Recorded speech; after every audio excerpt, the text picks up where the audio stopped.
10 টাকায় চাউল খাওয়াবেন বলেন আর ফ্যামিলি কার্ড দেবেন বলেন, বেকার ভাতা দেবেন বলেন, এগুলো দিয়ে সমাজ পরিবর্তন হবে না। বরং বলেন যে আমরা কোরআন দিয়ে দেশ চালাতে চাই, তাহলে দেশ পরিবর্তন হয়ে যাবে। আর বাংলাদেশ এমন এক জায়গা, বেকার ভাতা দিলে এরা সবাই বেকার হয়ে যাবে। এগুলো ফাও কথা, কথা বুঝতে হবে। বেকারদের ভাতা নয়, বেকারদের হাতে কাজ তুলে দিতে হবে। অকর্মণ্য বানায়ও না, কর্মসংস্থান বানাও।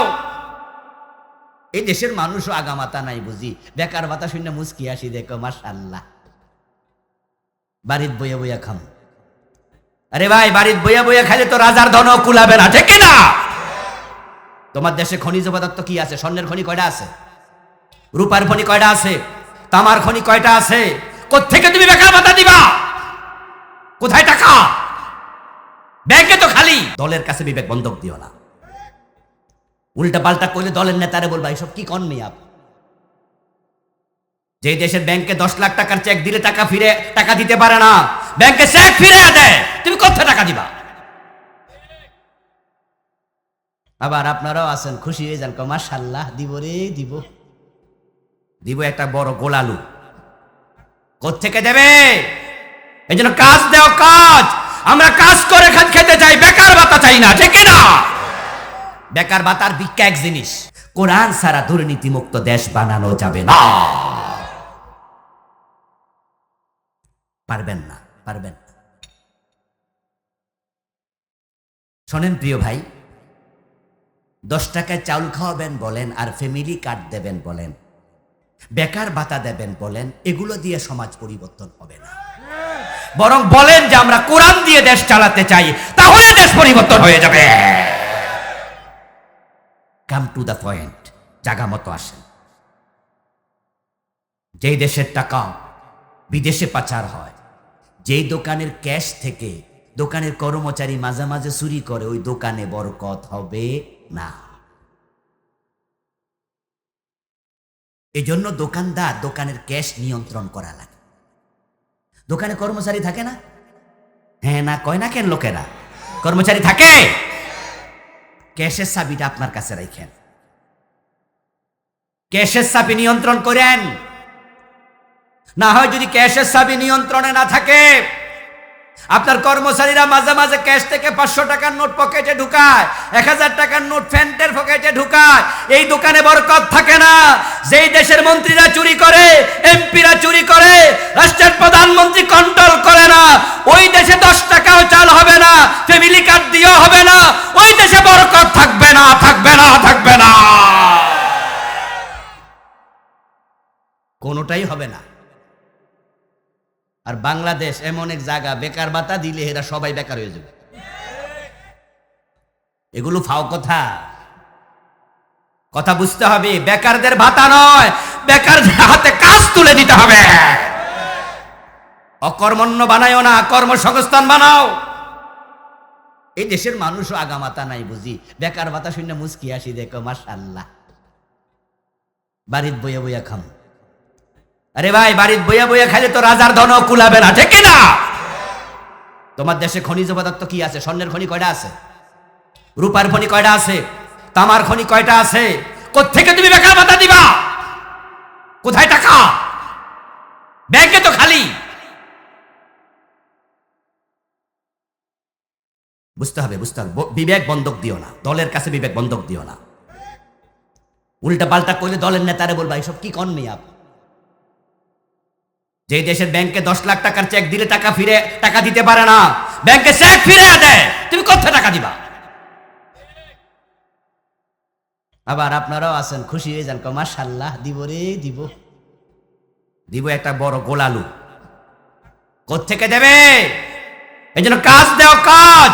আমরা কাজ করে খেতে চাই, বেকার ভাতা চাই না, ঠিক না? বেকার ভাতার ভিক্ষা এক জিনিস। ভিক্ষা কইলে মাইন্ড করবা তো, তাই অন্য শব্দ দিয়া কইতাস।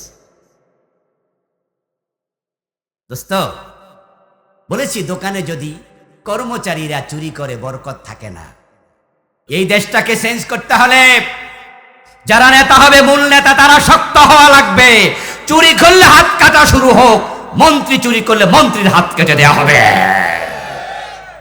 ঠেলার নাম সোজা হয়ে যাবে, সোজা। ইসলাম আসলো, সমাজ পরিবর্তন হওয়া শুরু। আমার রাসূলেরও সময় লেগেছে 23 বছর। কোরআন আসলো যেদিন ইকরা, তখন থেকে নবীজির ইন্তেকাল 22 বছর 6 মাস, প্রায় 23 বছর। আমার রাসূলেরও লাগলো।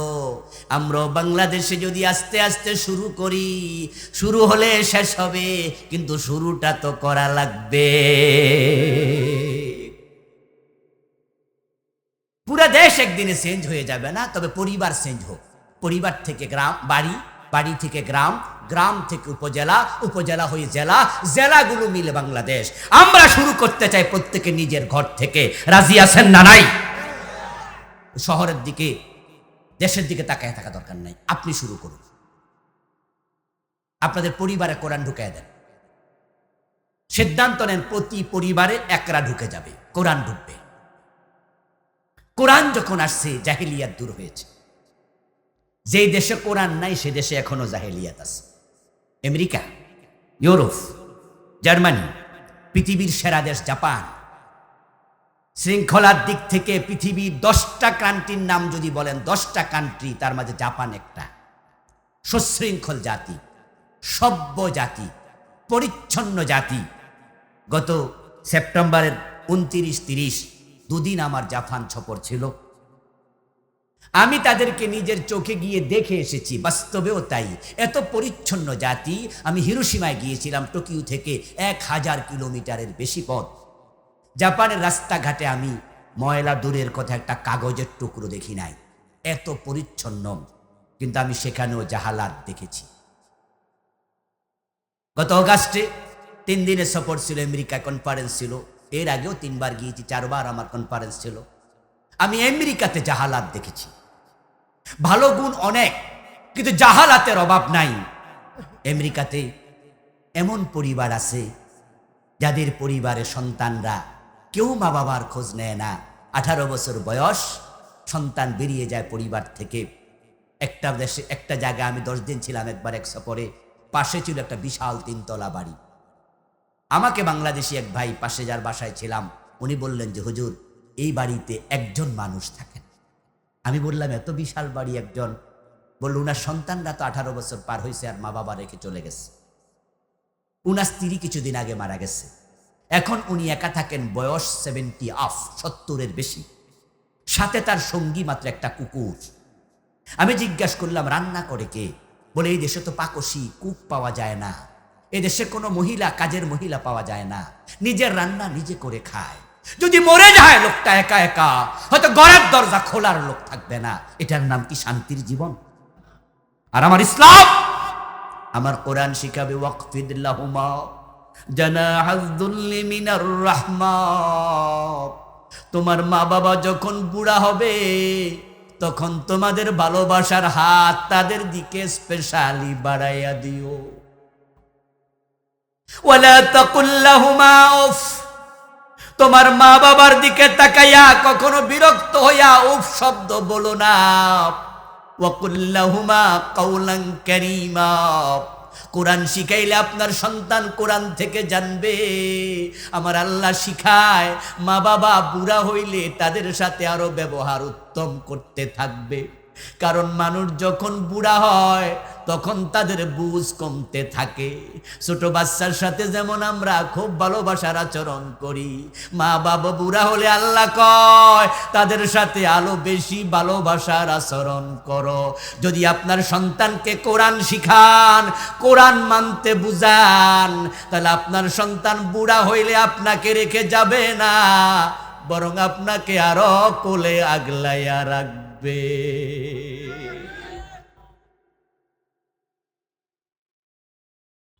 আপনার সন্তানকে কোরআন শিখাইয়া দেন, আপনার সন্তান অমানুষ হবে না।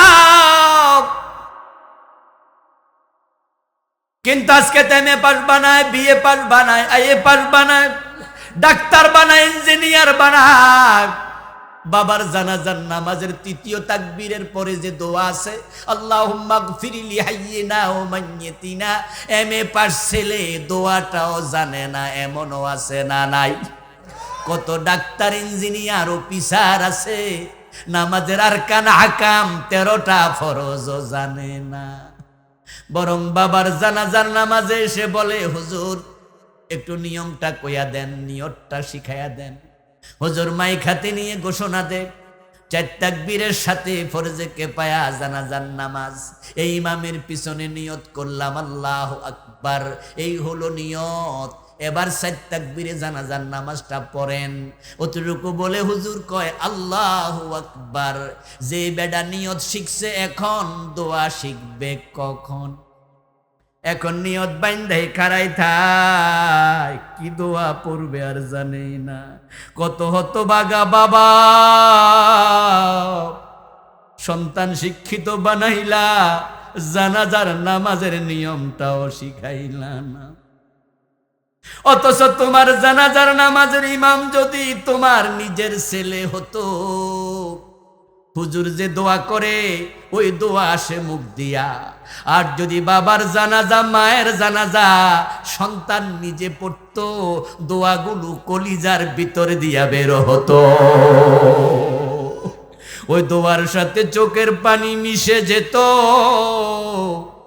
হয়তো দুনিয়ায় খাটে থাকতেই আল্লাহ তোমারে ক্ষমা করে দিত। কিন্তু হতভাগা জাতি, হতভাগা জাতি, তুমিও পড়াও তোমার ছেলেরে। আল্লাহ পড়াইতে বলছে, পড়তে বলছে একরা। একরা শব্দের অর্থ হলো পড়ো, কিন্তু কি পড়বা? বিস্মি রাব্বিকা, রবের নামে পড়ো। এমন পড়া পড়ো যেই পড়া তোমাকে তোমার রবের সাথে কানেক্টেড করে দিবে। কিন্তু আমরা তো এমন সিলেবাস বানাইছি, ছোট থেকে বড়, ক্লাস 1 থেকে এমএ পাস, দেখে দেখে কোরআনটাও পড়তে পারে না, কারণ তার সিলেবাসে কোরআন নাই। এই জাতির জন্য বড় দুর্ভাগ্য যে বাংলাদেশে এতগুলো লেখাপড়ার ধারা, অথচ একটা মুসলিম দেশ। এখানে জেনারেল শিক্ষিত, মাদ্রাসা শিক্ষিত।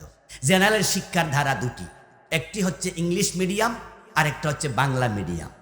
আবার মাদ্রাসার ধারা হলো 3টি, একটা হলো কওমি, একটা আলিয়া, আর একটা শুধু হেফজখানা। খেয়াল করে দেখেন, কওমি যা পড়ে আলিয়াতে তা নাই, আলিয়ায় যা পড়ে কওমিতে তা নাই। 2 জায়গায় যাহা আছে হেফজখানায়। সব ভেঙ্গে নতুন সমাজ করতে হবে। এই জড়জীর্ণ এই সমাজ থাকা উচিত নয়। আমি আলহামদুলিল্লাহ কওমি পড়ছি, হেফজখানায় পড়ছি, আলিয়া পড়ছি, ইউনিভার্সিটি পিএইচডি ঢাকা ইউনিভার্সিটি। এই 4 জায়গায় পড়াতে আমি বুঝি কোনটার কি সমস্যা। কওমি থেকে দাওরা আলহামদুলিল্লাহ লেখাপড়া করে দাওরা করছি, যদিও এই বড় টুপি মাথার দেওয়ার কারণে অনেকে বোঝে না যে কওমি পড়ছি, পাস করলে দিলে বুঝবে। জীবনে শুরুটা হেফজখানা দিয়ে হয়েছিল, যদিও আমি হেফজ শেষ করতে পারিনি, কিন্তু হেফজ পড়েছি আমি। প্রিয় ভাই আমার, চারিদিকে পড়ার কারণ আমি বুঝি কোথায় যে কি গ্যাপ আছে। আমাকে ইংরেজি শিখতে তোমরা বাধ্য করেছো। যখন আমরা বিদেশ যাই তখন কি বাংলায় কথা বলি? আমেরিকায় গেলে বিদেশির সাথে কথা বললে আমরা ইংরেজি বলি, টুকটাক পারি, কোনো অসুবিধা হয় না। প্রিয় ভাইয়েরা আমার, আমাকে 200 নম্বর ইংরেজি শিখিয়েছো, আমাকে 200 বাংলা শিখিয়েছো। এ দুনিয়ার প্রয়োজনে দাখিল পরীক্ষা 200 ইংরেজি, 200 বাংলা। আল্লাহর জান্নাতের প্রয়োজনে স্কুলে কোরআন শরীফ হাদিস দরকার আছে না নাই? ফিজিক্স, কেমিস্ট্রি, বায়োলজি, হ্যাঁ, হায়ার ম্যাথ, জেনারেল ম্যাথ সব মাদ্রাসা আমাদের শিখাইলা।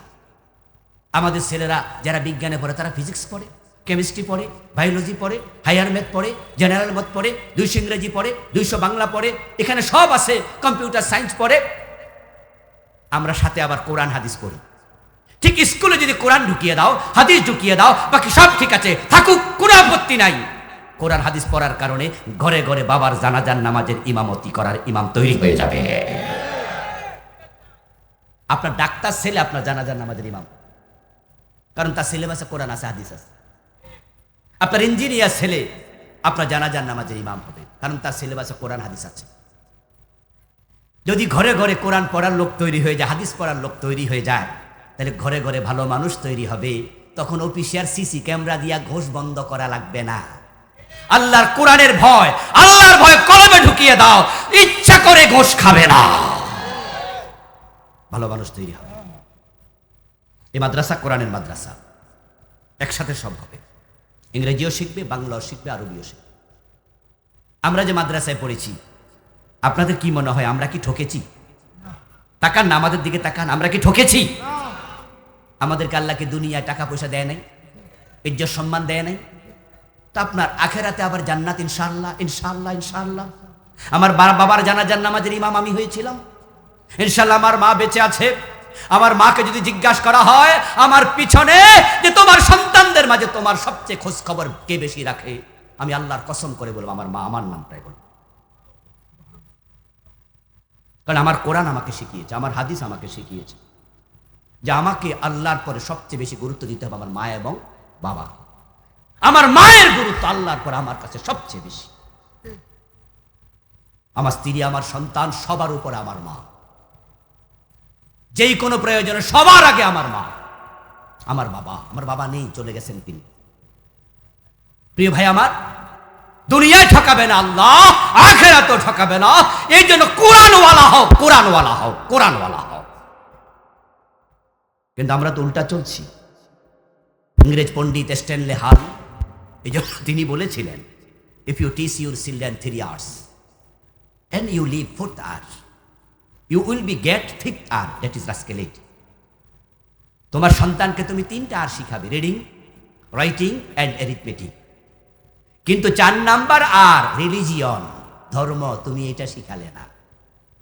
লেখা শিখালে, পড়া শিখালে, বিজ্ঞান, ভূগোল, অঙ্ক শিখালে, কিন্তু কোরআন শিখালে না, হাদিস শিখালে না, তোমার ধর্মীয় কিতাব শিখালে না। অপেক্ষা করো, লবণহীন তরকারি যেমন, ধর্মহীন জীবন তেমন। You will be get 5th hour, that is রাস্কেলিটি।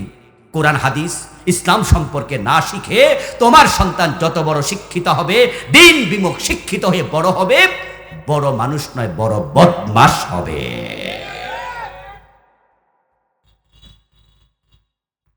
আমাদের দেশে যারা মসজিদে জুতা চুরি করে, সেখানে মেডিকেল সায়েন্সের ডাক্তার কয়জন জুতা চোর পাবেন? মসজিদে যারা জুতা চুরি করে, ইউনিভার্সিটি প্রফেসর কয়জন জুতা চুরি করে? মসজিদে যারা জুতা চুরি করে, ইঞ্জিনিয়ার কয়জনে চুরি করে? MA পাস কয়জনে চুরি করে? মসজিদে জুতা চোররা কারা? তারা অধিকাংশ মূর্খ, অথবা 4 পাস, অথবা 5 পাস, অথবা মেট্রিক পাস। যারা গাছে নারকেল চুরি করে, MA পাস, BA পাস পাবেন না। এতীয় ছিসকে চোর যারা, তারা সব মূর্খ। আর হাজার কোটি টাকা যারা দেশের টাকা কলম দিয়ে চুরি করে, সেখানে মূর্খ কয়জন?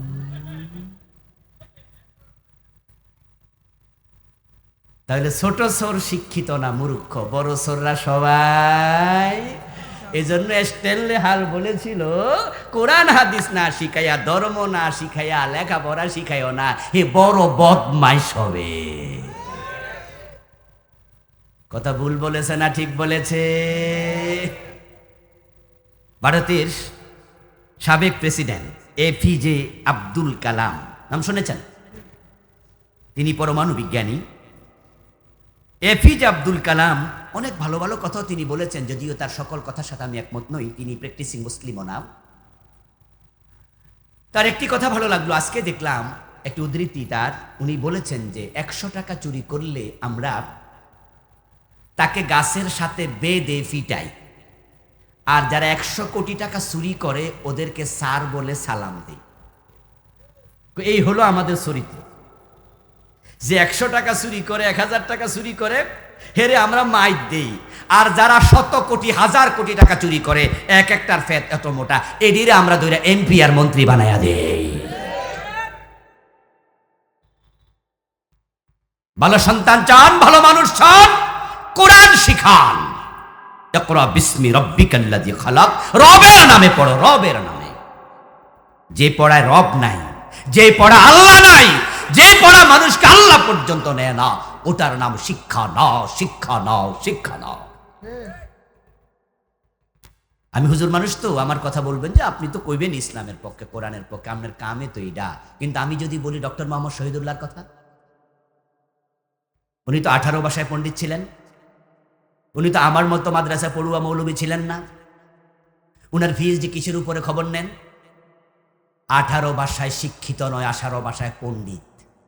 আমার সামনে আপনারা যারা আছেন সবাই বাংলায় কথা বলতে পারেন না, কিন্তু বাংলায় পণ্ডিত আমরা এখানে কয়জন আছি? তাহলে কথা বলা আর পণ্ডিত এক জিনিস, পাণ্ডিত্য ভিন্ন জিনিস। উনি 18টি ভাষায় পণ্ডিত ছিলেন। উনি ওনার এক বক্তব্য বলেছেন, তুমি সব জানো, অনেক বড় শিক্ষিত পণ্ডিত, কিন্তু তুমি আল্লাহর কোরআন পড়নি। আমি তোমাকে বলবো তুমি মূর্খ পণ্ডিত, তুমি শিক্ষিত পণ্ডিত নও। অনেকের পোলা তো ইংরেজিতে কথা কইতে পারলে বাবে মুস্কি মুস্কি হাসে, মাশাআল্লাহ আমার পরে ইংলিশ মিডিয়ামে পড়ে, এখন বাসাতে আইসা বাংলা কথাই কয় না। আস্তাগফিরুল্লাহ। তুমি কি ভাবলা ইংরেজিতে কথা বলার নাম এলেম? এটার নাম বিদ্যা? যদি ইংরেজি কথা বলতে পারলে মানুষ শিক্ষিত হতো, তাহলে লন্ডনের রাস্তায় যারা ঝাড়ু দেয় তারা কি বাংলায় কথা কয়? কি ভাই কথা বলেন না কেন? যারা আমেরিকার রাস্তা ঝাড়ু দেয় সেখানে কি ঝাড়ুদার আছে না, সুইপার আছে না, ময়লা টানার জন্য ময়লাওয়ালা লোক আছে না? ওরা কি বাংলায় কথা কয়? কোন ভাষায় কয়? তো এক একজন বড় বড় পণ্ডিত। ভাষার নাম শিক্ষা নয়, ভাষা হলো শিক্ষার মাধ্যম, শিক্ষার বাহন। আর আমাদের বাংলাদেশে তো ইংরেজি ভাষা এমন ভাষা হয়েছে, এটা কোরআনের চেয়ে বেশি দাম দেয় অনেকে। আস্তাগফিরুল্লাহ। সন্তান কোরআন পারে না, এ নিয়ে তার কোনো হেডেক নাই, তার কোনো মাথা ব্যথা নাই। ইংরেজি একটু পারলে কি লাভ মারে, বাবা আমার ফোলা শিক্ষিত হয়েছে। অথচ জাপানে যে আমি গেলাম, ওখানের লোকেরা ইংরেজি কেউ শিখেও না, বলেও না।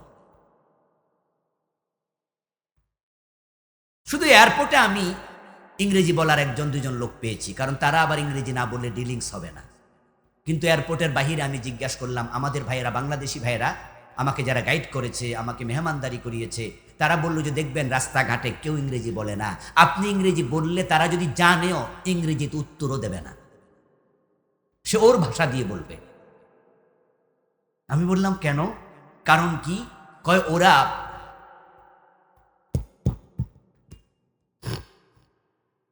এটা জিকির করুন, লা ইলাহা ইল্লাল্লাহ।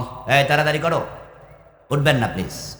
লা ইলাহা ইল্লাল্লাহ, লা ইলাহা ইল্লাল্লাহ, লা ইলাহা ইল্লাল্লাহ, লা ইলাহা ইল্লাল্লাহ মুহাম্মাদুর রাসূলুল্লাহ। আমার ভাইয়েরা, একবার G8 একটা সম্মেলন হলো, G8 ব্যবসায়ীদের সম্মেলন। পৃথিবী বড় বড় অর্থনৈতিক দেশ যেগুলো, এদেরকে নিয়ে 8টি দেশ, গ্রেটেস্ট 8, G8। এই গ্রেটেস্ট 8 নামক একটি আন্তর্জাতিক সংস্থা আছে, যে সংস্থার মেম্বার হলো আমেরিকা, জাপান সহ পৃথিবীর বড় বড় অর্থনৈতিক ম্যাগনেট 8টা দেশ। এজন্য ওই সংস্থার নাম G8, গ্রেটেস্ট 8। তো গ্রেটেস্ট 8-এর যে সম্মেলন, এক এক বছর 8 দেশের এক এক দেশে হয়। একবার সেই সম্মেলনটা হবে জাপানে, টোকিওতে। তো টোকিওতে যখন সম্মেলন হবে, তখন আমেরিকার প্রেসিডেন্ট ছিলেন বিল ক্লিনটন। এখন জাপানের প্রধানমন্ত্রী, সম্ভবত তার নাম ছিল ডক্টর মোরিও, এই জাতীয় কিছু, তিনি পিএইচডি হোল্ডার ছিলেন। নামটা আমি একটু কনফিউজ। ডক্টর মোরিও, যেটুকু আমার মনে পড়ে, তিনি ফরমাল ইনভাইটেশন করতে 7 দেশ সফর করবেন, উনার দেশ সহ 8। তো ডক্টর মোরিও শুরু করলেন আমেরিকা দিয়ে। এখন ডক্টর মোরিও ইংরেজি জানে না, জাপান ইংরেজি শিখে না।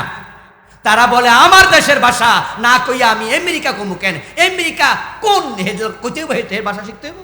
কোন দরকার আমার? Damn care. আপনারা দেখবেন যে চায়না থেকে বাংলাদেশে যে মালামাল আসে, ওই চায়নার প্যাকেটে কি ইংরেজি লেখা থাকে? পাবেনই না। জার্মানি থেকে আসবে বাংলাদেশি মাল, জার্মানি অক্ষর, চায়না অক্ষর, জাপানে জাপানের অক্ষর। ওরা ইংরেজিতে 2 টাকা দামও দেয় না। ওই আমরা তো 190 বছর গোলামি করছি, এই জন্য এখনো গোলামির ভাবটা একটু রয়ে গেছে। ইংরেজি পাইলে কো মাশাআল্লাহ, আমার প্রতি ইংরেজি কয়। তো ডক্টর মরিও গেলেন, এখন যাওয়ার সময় দোভাষী নিলেন, ইংরেজি বলতে পারে, জাপানিও বোঝে, ইংরেজিও বোঝে, একজনকে সাথে নিলেন। তো দোভাষী ওনাকে বলতেছে, স্যার এখন বিল ক্লিন্টনের সাথে আপনার ফার্স্ট দেখা হবে, সাক্ষাৎ যখন ফার্স্ট হবে, তখনও যদি আমি আপনার কথা অনুবাদ কইরা বেড়ারে শিখান লাগে, বুঝান লাগে, দেখতে কেমন কেমন লাগে না, কমপক্ষে 2-3টা কথা একটু ইংরেজিতে শিখা যান। প্রথম 2-4টা কথা কন না, নিজেরা নিজেরা, এরপরে না আমি মাঝখানে ঢুকে যাব।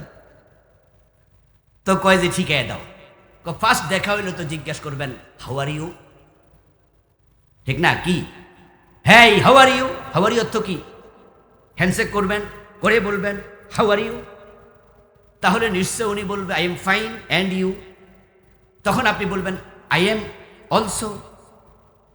ওকে, এই 2টা শব্দ শিখেন, how are you, I am also, how are you, I am also. তো ডক্টর মরিউরে শিখাই নিছে। ও বেটা বিমান থেকে নামছে, বিল ক্লিনটন আগাইতো, তার সামনে গেছে, ধরেন হোয়াইট হাউসে, যাওয়ার পরে সে হ্যান্ডশেক করে কয় হাউ আর ইউ, মানে হাউ কি হয়ে গেছে, মানে বলতে যাইয়া হাউ আর হো ফেস্ট দিছে লাগাইয়া, তো হ্যান্ডশেক করে কয় হু আর ইউ। তো বিল ক্লিনটন তো মানে খুব চালাক মানুষ, তো আমেরিকার প্রেসিডেন্ট না, হে পেস লেগে গেছে, কিরা আমার জিগা আমনে কেডা। তো তিনি চালাকি করে বললেন যে I am husband of Hillary. এখন উনি কয় আই এম অলসো। এখন দোবাসী তো পড়ছে ফেঁসে, কি কইলাম আর কইলো কি, লাগাইছিনি প্যাঁচ, এই বেটাও হিলারির হাজব্যান্ড, হে কো আমিও। 2-4টা ইংরেজি শিখেছে আপনার ছেলে, আপনি ভাবছেন বড় শিক্ষিত হয়েছে, কোরআনের খবর নেন না, হাদিসের খবর নেন না, এটাকে শিক্ষিত বলে না। এই জন্য প্রকৃত শিক্ষিত সেই হবে যে আল্লাহর কোরআন দিয়ে লেখাপড়া শুরু করবে। প্রথম পড়া হবে কোরআনের পড়া, রাজি আছেন না? নাই। জাহেলিয়াত কোরআন চেঞ্জ করেছে। আমার প্রিয় ভাই মহতারাম এরশাদ চমৎকার একটি প্রতিষ্ঠান আপনাদের জন্য করেছে, আপনাদেরকে সাথে নিয়েছে, উনি আছে, এটা আপনাদের সৌভাগ্য। নিজের সন্তানকে মাদ্রাসায় দেবেন, এখানে ইংরেজিও শিখতে পারবে, অঙ্কও পারবে, বাংলাও পারবে, কোরআন হাদিস শিখবে, সবটা একসাথে হবে ইনশাআল্লাহ। আলিমের পাশ করার পরে ডাক্তারি পড়ান, ডাক্তার হবে, কোনো অসুবিধা নাই। ঢাকা বিশ্ববিদ্যালয়ের সাদিক কাইম বর্তমান ভিফি, সে কিন্তু আলিম পর্যন্ত মাদ্রাসা। এরপরে বিএনপির ছাত্র দলের যে প্রার্থী আবিদ, সে কিন্তু আলিম পর্যন্ত মিল্লাতে পড়ছে, এও মাদ্রাসা। আমাদের শহীদ শরীফ ওসমান হাদি, এই বয়সে বাংলাদেশে কোনো মানুষ তার মতো জনপ্রিয়তা পায়নি, বাংলাদেশ হওয়ার আগেও না পরেও না। পেয়েছে অনেক বয়সে যায়, প্রেসিডেন্ট জিয়াউর রহমান ভালোবাসা পেয়েছে, অনেকে আরো পেয়েছে, কিন্তু 32 বছর বয়সে এই অল্প বয়সে এত ভালোবাসা বাংলাদেশে হাদির মতো কেউ পায় নাই। আর আলেমদের চোখের পানিতে কারো নাম ধরে ধরে এভাবে দোয়া করা, এটা বাংলাদেশের কেউ পায় নাই হাদি ছাড়া। হাদি নিজেও আলিম পাস এবং কোরআনের হাফেজ। তাহলে ভালো সন্তান চাইলে, ভালো মানুষ চাইলে সবাই দলে দলে আল্লাহর কোরআনের কাছে যাওয়া দরকার আছে কিনা? আসুন না কোরআনটা পড়ি, কোরআনটা বুঝি, দেশ পরিবর্তনের জন্য আল্লাহর কোরআনকে সংসদ ভবনে পাঠিয়ে দেই, তাহলে পুরা দেশ আবার ওমরের যুগের মতো শান্তির বাংলাদেশ হয়ে ফিরে আসবে ইনশাআল্লাহ।